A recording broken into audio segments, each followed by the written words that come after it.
So if we were standing in your physical shoes, we would set an intention, a singular intention, be the only thing that we would put on our things to do today list. I'm going to feel as good as I can feel, as much as I can feel it, as long as I can feel it. Which means we would not be facing a lot of the reality. We wouldn't watch cable news because there's nothing there that resonates with who you are and what you really want. Oh, it's informative, reaches all around the world. And a lot of people feel that they need to be informed of what they do not want in order to protect themselves from it. And we acknowledge that it is helpful to know what you don't want so that you can know what you do want. But you get way carried away with the knowing what you don't want part of the equation. So we try to simplify it for you by saying, you were source energy before you came into this physical body, and a part of you came into this physical body, and this part of you came in. We're talking fast because we know you've heard it many times. Part of you comes in that physical body, and you explore the contrast, and you know what you don't want, you know what you do want, and you send off rockets of desire. And every time you send off a rocket of desire, that rocket of desire becomes a permanent resident of your vortex of creation.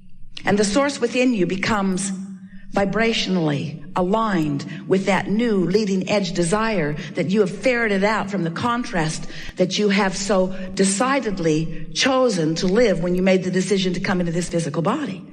So you've launched a rocket of desire, but you've done more than that. From your physical format, you have caused the larger part of you to expand, and the larger part of you, that inner being part of you, that part of you that was you before you were you in your physical body, that still is you even though you are in this physical body, this non-physical counterpart, this inner being, this source part of you has evolved because of what you've just lived.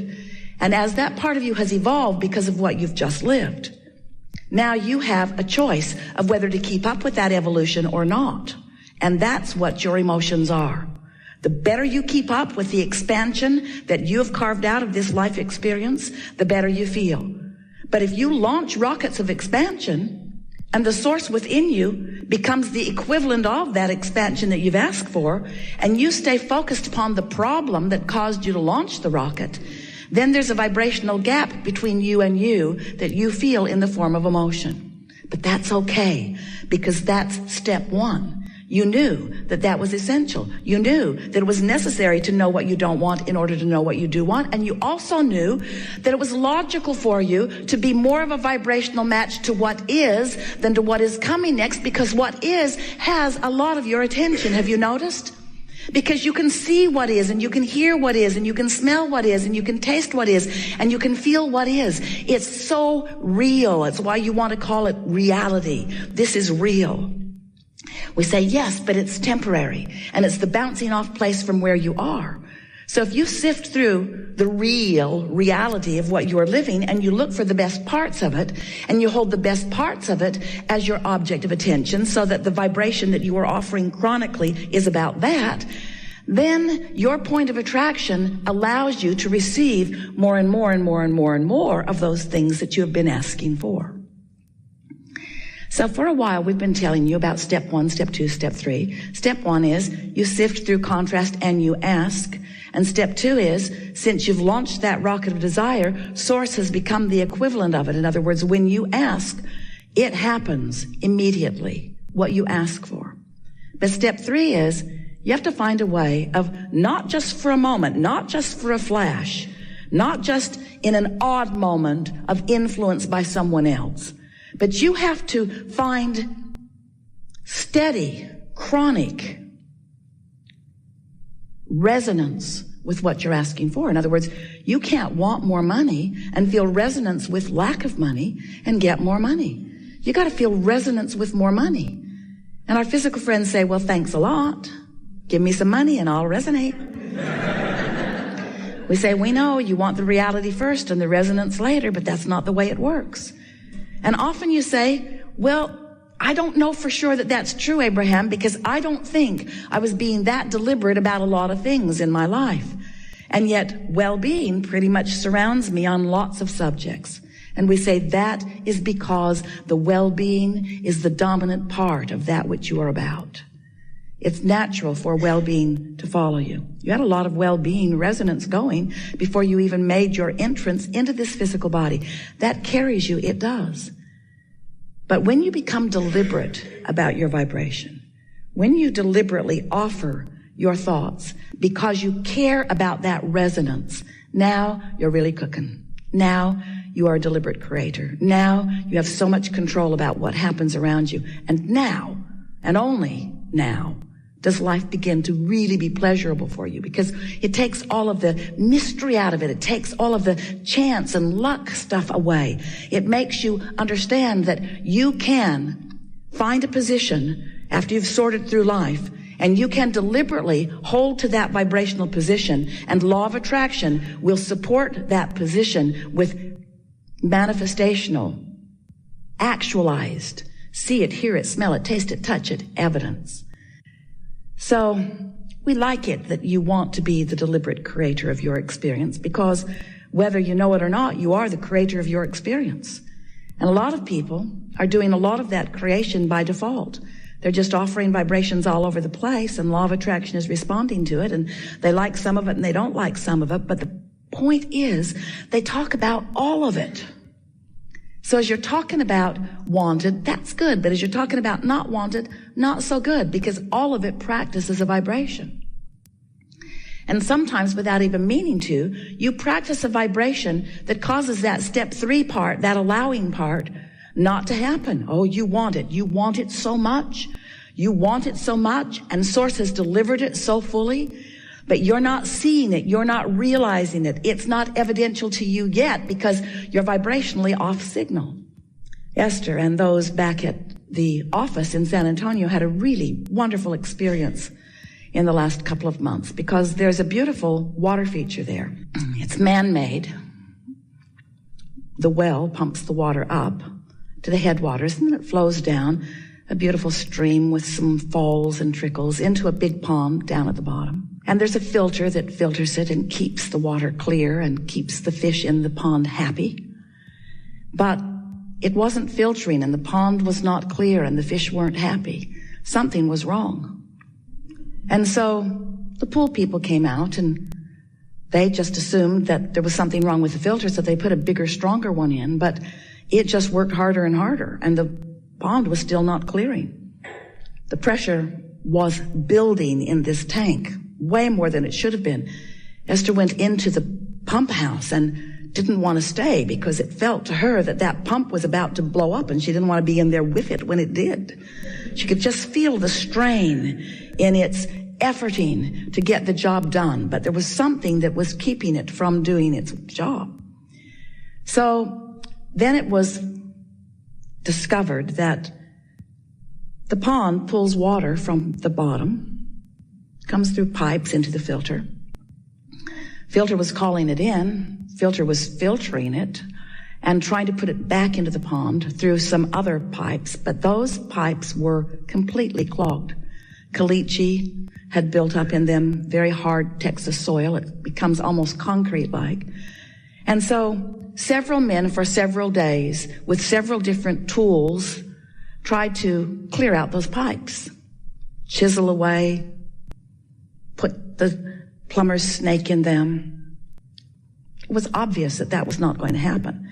And the pipes had enough twists and turns that it was reported to Esther, we are not going to make this happen this way. And so the idea seemed obvious. Well, we're going to need some more pipes putting the water back into the pond.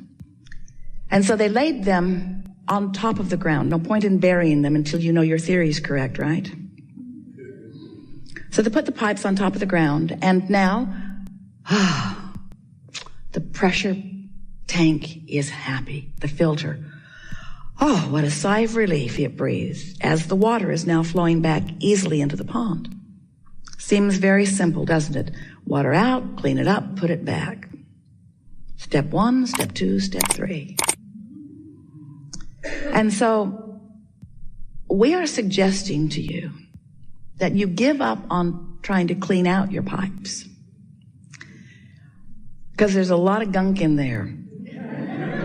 And a lot of it's been there for a long time, and it's hardened. It's become immovable. But you could lay some new pipes.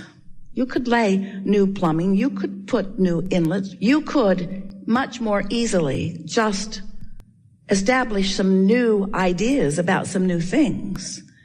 And you'll discover on those new ideas that when you ask, it is given. And in your absence of clogged pipes, what is given is recognized by you, is revealed to you, is realized by you, is experienced by you very, very quickly. And this is our way of saying to you, rather than coming to a gathering like this with things that you are aware of that are not working as well as you'd like them to, with issues that you want to discuss, if you will start with new things that you have not yet clogged your pipes about, you will allow these universal laws to deliver to you results of your clear thought, and you will begin to feel your true power. That's the only way that we know that our human friends, we love you so much, can begin to know their worthiness. Because when you ask and it feels like it isn't given, you stop feeling worthy. You start trying to explain why you're asking and not getting when it looks like that one's asking and getting and that one's asking and getting. And then you make up the most ridiculous explanations of why you're asking and not getting. I was bad in a past life. I wasn't born to the right people. I didn't follow my religion carefully enough. I'm being punished by God. I'm being cursed by. And all it is you clogged up your own pipes. That's all it is. You practiced thoughts, and you practiced them long enough that they became chronic thoughts or chronic beliefs. Beliefs are just thoughts that you keep thinking, vibrational patterning. So when you say, I want that, you also say, but it's not likely. I want that, but it won't come. I want that, but I've never had it. I want that, but I hardly know anybody that has it. I want that, but the government's in the way. I want that, but my mate's in the way. I want that, but my kids are in the way. I want that, but I don't know what to do. I want that, but I'm lost. I want that, but I'm tired. I want that. So you just keep clogging your pipes, not even knowing you're doing it, because after all, you're telling the truth. You're facing reality. But it's true. But it's true, Esther would say to us. Abraham, but it's true. And we would say to her again and again, we know there are a lot of things that are true. And if you're using the truth of it as your criteria to give it your attention, you're clogging your pipes with all kinds of truths that are preventing you from the truths that you want to live. It's just a matter of what you're giving your attention to. It's all about the amount of airtime that you're giving to whatever you're giving your attention to. So when you want something and you talk about why you want it or how it might feel when it comes or how you believe that it could come even though it isn't here yet, that's not pipe clogging. That's laying new avenues for what you want to flow to you. But when you explain why you think things aren't working out for you, every word you speak puts a little more caliche in your pipe. And we don't care where you live.